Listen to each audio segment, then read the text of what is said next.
naman yung daanan natin. Maayos naman.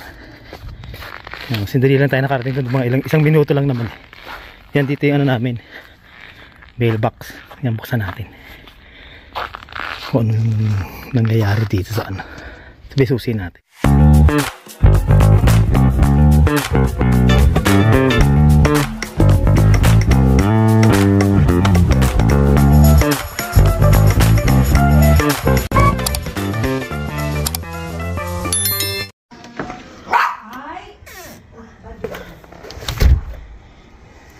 Ano tayo mga katim, pupunta tayo dun sa ano, sa mailbox natin kasi meron na naman ano, nagpadala nung City of Calgary. Pagka ganyan ka City of Calgary, kagaya nakaraan na ano yun nakaraan yung speed na picturean, tapos yung sumunod naman natin matagal naman ang ano noon pagitan, kaya lang yung sumunod natin yung ano, yung tawag dito, yung ticket, parking ticket. Itong yung parking ticket natin nakaraan araw lang yun. Tapos ito naman ngayon, hindi ko alam kung ano tong sa mailbox na naman na ito na ano, City of Calgary. Kasi ano, si Stay kasi nakaano yan eh, nakaregister siya sa ano, Canada Post. Kapag may mga email, may mga ano, mail, ninotify siya. Yan, okay naman yung daanan natin, maayos naman. Sindali lang tayo nakarating doon, mga isang minuto lang naman.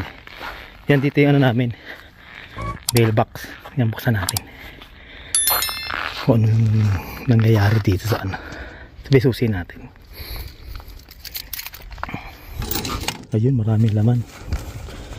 Ay, pintahan natin ito mamaya sa ano, sa bahay. Yun lang, ulit ka tayo ito para ano, surpresa. Para surprise ba yun? Sana wala namang hindi magandang balita sa nakuha natin ngayon. Ito, pintahan natin ngayon sa bahay. Alamig double digit pa rin yata. Ano na yan, mag-aalas 12 na yan. Ang bihira lang tayo makapaglakad dito sa area na to. Sobrang tahimik, no? Kala mo na nakatira, o baka nasa mga trabaho sila. Tsaka bihira naman kami dumaan kasi sa ano, bihira kami dumaan sa harap ng bahay. Karamihan dito dumadaan sa garage. Pero pagka yung summer, yan, may makikita kayo dyan sa labas pag summer. Okay, ito na. Ito, namamahid na yung ano, namamahid daliri ko, malamig Ako sa bahay. Ito yung ano natin, yung nakuha natin. Yan, ito. Papintahan natin kaya kay Ste. Pintahan mo. Yung una parang di atin yan. Baka dito pa dati yan. Yan, check natin. Ayun, maganda akong bagong call. Hello sa akin. Ano yan? Ano kalagay? Hindi, bahay to. Kasi Suliman and Suliman. Ah, okay. Yun pala. Salamat naman. Hindi ko pa iba. Ay, ito na yung tax. Ay, yung tax na natin. Nangilingil na sila ng mga tax. Magkano ang ano natin tax? May nagkatanong minsan eh. 100. Annually ba o ano yun? Yung monthly niya, parang 160 parang. O yung 160. May nagkatanong kasi sa tax natin. Pagkat mag-enroll na tayo sa tip para auto-debit mo. Ay, maganda. Para tuloy-tuloy. Yan yung ano namin, 100 per month. O yun yung sa tax ng, sa bahay, no? Yung tax ng bahay, yan yun. Ayun pag nagpagupit ka pa, 15 lang Saan yan? Diyan sa ano? Nakita ng mailman yung yung buhok nito. Nakita yung buhok ko eh. Sabi, ano ba? Para daw pumantay. Yung ano ko kasi mga katim, yung bangs ko, pinutol ko, sumagad. Yan, pakita natin. Yan ang mga katim. Yung bangs ko kasi hanggang dito yan. Tapos, pinutol ko. Di pantay. Hinawakan ko ulit. Dito. Yung binitawang. Lang yan sagad. Ladali tayong bangs. Okay na, pausan lang natin yung ano, yung ganyang ano, walang bangs. May kulay pa naman, sayang. Tingnan natin humaba. Ayan. Yan yung ano, yung siguro ano to, last day ngayon, last week. Bukas okay na yan, positive na? Hindi pa. Ay, hindi pa. Hindi single digit, ganun. Okay. Ngayon double pa ngayong araw, buong araw na to double pa siya. Kaya nga paglabas natin kanina, namanhid yung kamay ko, double digit pa yun. Yan, okay lang. Buti, magandang balita. Kasi nakaraan ticket eh. Ticket na, parking ticket. Okay. Yan, tumiyam-yam konti. May si Ate Kyra, walang pasok oh. Si Martin pumasok sa school eh. Ako mamayang gabi pa ako. Mamayang gabi, tapos ano oras sa'yo? 5 no? 5 ka no? Yan, may pasok. Ano nyo lang sa off. Kasi hindi pa tumama sa loob. 1 hour later. Makapal yung makapal pala yung yelo. Tapon tayo ng basura. Galing oh. Gumuhit ah. Ano yun? Ayan. Ang taas na naman dito. Siguro mga mga 8 feet. Oo, mga 8 feet siguro yan. Vlog pa siya dun sa Ayan ah. Grabe na.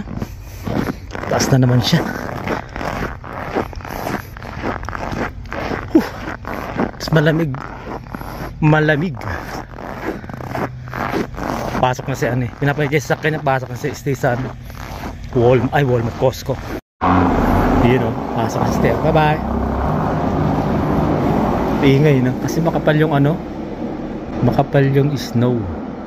Yan, pinainit muna na yung at least mainit na siya para hindi mapersa yung sasakyan. Napipersa kasi yan pag sobrang lamig tapos papaandarin mo agad, di ba? Kasi ito pag tumigas yung mga galing sa gulong yan ilinisin lang natin to. Yan nasa pinto kasi kakalawangin naman yung pinto natin pag na-stuck din yung mga yung mga tubig yan. Lang natin to, kikis-kisin lang natin para malinis. Hindi maaning dulo nito, yung dulo ng ng pintuan ng garage kasi kakalawangin yan malamig tapos maalat yung maalat yan Yun umakyat muna tayo dito sa sa taas mga katim. Grabe yung yung dulo ng daliri ko nung nilinis ko yun. Hindi ko napansin na halos wala na pa ng siya pakiramdam. Kaya nung tinanggal ko yung gloves, napakasakit na para siyang yung parang napaso sa mainit na tubig sa apoy. Ayan sakit. Hindi ko napansin kasi syempre malamig. Pagkatapos ko yun naramdaman ko napakahapdi. Akyat na ako agad dito. Pinapinit ko yung sasakyan kasi bibili ko ng pala ng chicken tong dalawa. Wala silang wala silang ulam. Bihira kumain ng ng mga kibbles to mga alaga namin. Bibili tayo ng manok dun sa Walmart. Sa Walmart ako bibili kasi at least mura siya tapos nakaka-discount pa tayo. Sa iba kasi ang manok, yung ganung manok $10 na Doon 7 siya plus may discount tayo para masamantala natin. Doble-doble itong suot ko pero dadagdagan ko pa itong suot ko, kulang pa to kasi siya negative pa rin, negative double digit. Nagte-28 siya yata, 28 siya hanggang mamaya tapos siguro mga susunod na araw baka mawala, sana bukas mawala na mamaya madaling araw naman ang pasok ang natin, trabaho natin sa Walmart. Ako mamaya 10 PM hanggang 8:30 AM mamaya. Kaya oras na ba? 4 o'clock pa lang, makapagpahinga pa tayo. Pagbili ko ng manok, balik na tayo, pahinga, makatulog pa bago mag-overnight. Yan lang buhay-buhay natin sa Canada. A few moments later. At nalinisan natin yung area ni Este. Mamaya pagka balik natin galing Walmart, dito ko muna siya ipaparada para yun linisin natin yung dito. Kasi naiipon siya rin yung tubig, tapos naninigas. Mangyayari kasi yung garage door natin ang tatamaan yung dulo niya, yung pinakadulo niya mangangalawang yan Okay, 2 beses ko na napainit to. Matamad lang ako kaya lang bibili tayo ng pagkain ng bibili tayo ng Walmart. Yun lang mga katim at yung mainit na yung makina. At yun, labas na tayo. Dito minsan pag paglabas minsan kahit palabas ka na may dumadaan pa rin. Mahirap na. Tapos meron tayo nitong para sa garage na pinto. Yan. Pag ganyan iniintay ko muna siyang kung yung dulo niya kinakalawang na ibaw. Hindi ko muna siya makababa ng talagang baba bago tayo makaalis para siguradong sarado yung pinto. Yan makapal yung yung snow kagabi. Kaya yan parang siya. Buti to hindi siya basa. Mahirap kasi pag basa, madulas na maputik.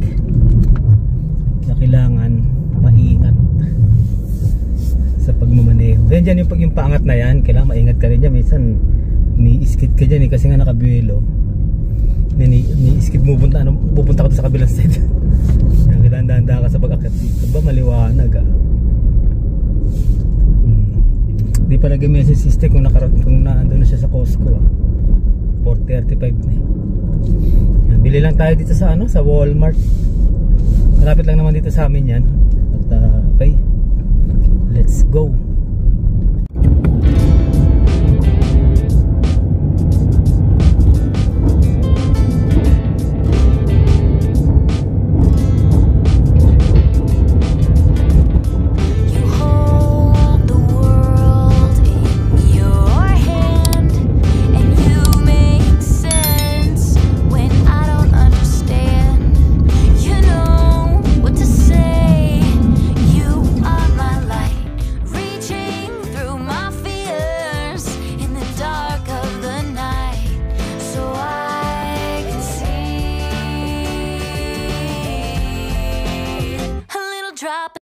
Dito tayo sa sa Walmart.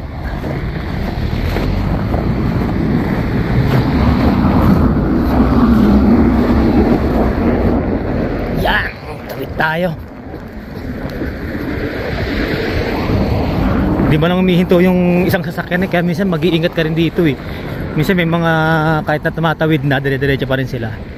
Paano kung di sila nakapreno agad madulas, di ba? Mahirap na. Yan, pasok tayo sa sa Walmart. Ang lamig. Bawo ko yun, hindi makapalusot isang yun Karamihan ito yung mga bata rito naka-panjama lang Grabe. Ang tatag na mga sik mo. Tatag naka-panjama lang papasok tsaka palabas.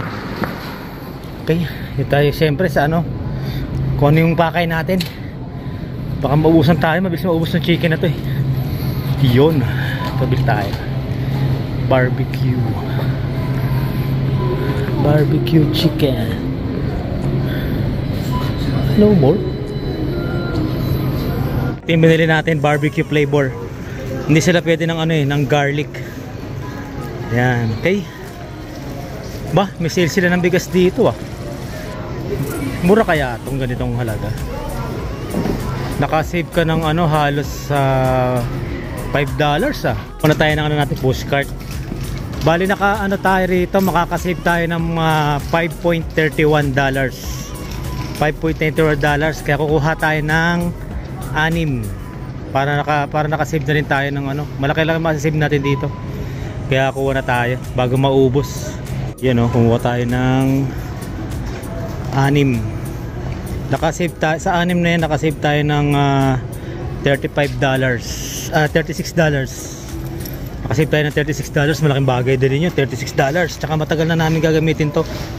Yan, mga ilang buwan na namin gagamitin yan. At least nakasave tayo, diba? Bira kasi mag-sale naman dito, kaya ganun. Yan, kumuha na tayo ng 6 na piraso para halos ko lang $40. Check natin kung madi-discount ko pa siya sa card ko. Kung madi-discount ko sa card ko, maswerte tayo. Napadaan ako dito, may sale pa lang ganyan. Yung nakarang araw bumili ko doon sa sa superstore ng mamipakita ko sa inyo, nasa sasakyan pa, hindi pa nabababa. Dalawa rin yun, nakasave din tayo ng mga halos $40 din doon sa bigas. Importante sa atin ng bigas at maganda rin yung importante sa atin yung nakakatipid tayo ng binibili natin. Ayan nakatipid na naman tayo. Okay, kakatin. Magbabayad na tayo. Let's go. Wala namang wala naman siyang pila, kaya okay rin.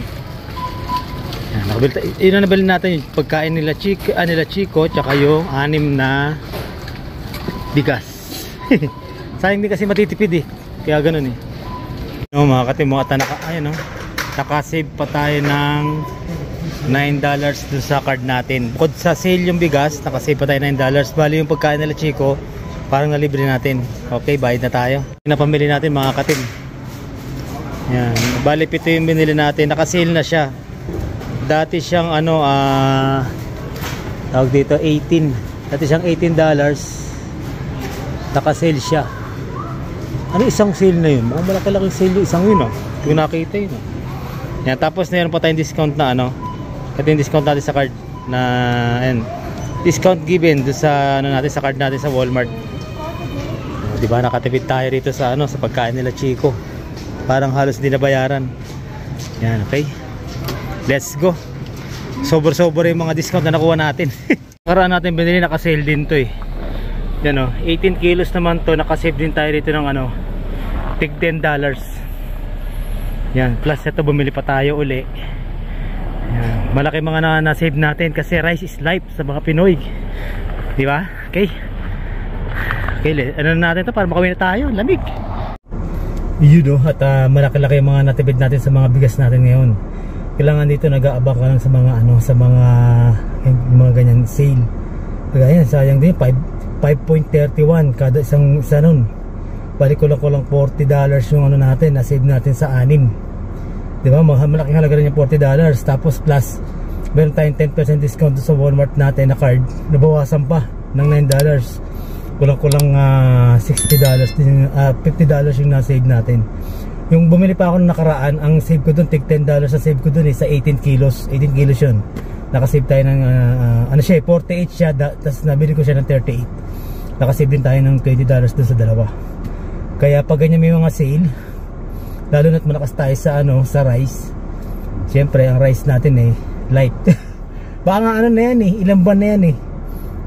Siguro abutin ng mga 10 months na sa amin yan. Hindi naman kami ganun talagang kalakas eh. Importante lang meron tayong ano, let's save. Meron tayong nadi-discount sa mga binibili natin. Di ba? Number 1 yan. Sa gasolina nga lang eh, ano lang eh, sentimo lang na masave mo, matutuwa ka na eh. Yan ba kayang $5.31 kada isang ano, di ba? Isa $10. Yeah, okay. Nakasave tayo dun ha. Yun nga pala, maraming salamat sa mga subscribers natin dyan. Sa mga hindi pa po nagka-subscribe, pa-subscribe na lang po. Please like, share, and subscribe. Maraming salamat sa araw-araw na sumusubaybay po sa mga vlogs natin. Maraming salamat sa mga nagko-comment. Maraming po salamat. Huwag po kayo mahiya mag-comment at sasagutin po natin lahat yan. Maraming salamat at sa mga dati na natin subscriber, sa mga bago, sa mga na-meet natin mga subscriber, yan, kamusta kayo dyan? At sa mga nagko-comment yan, maraming salamat sa inyong lahat sa araw-araw na panonood niyo po sa inyong sa vlog po namin. I-share lang po namin sa inyo. Pero ngayon ano pa siya, hindi pa siya nag-single digit. Bali ano pala siya, negative ano pala siya ngayon, negative 22. Kaya pala maginaw pa. Baka bukas pa yata siya ano, bababa. Baka mag-single digit siya yata bukas na hanggang sa susunod na araw. Ngayon medyo humabol pa siya. Kaya malamig ka pala siya. Yan. Yun na, maraming salamat sa inyo mga ka-team. Kita-kita ulit po tayo bukas. See you on the next vlog. Bye-bye.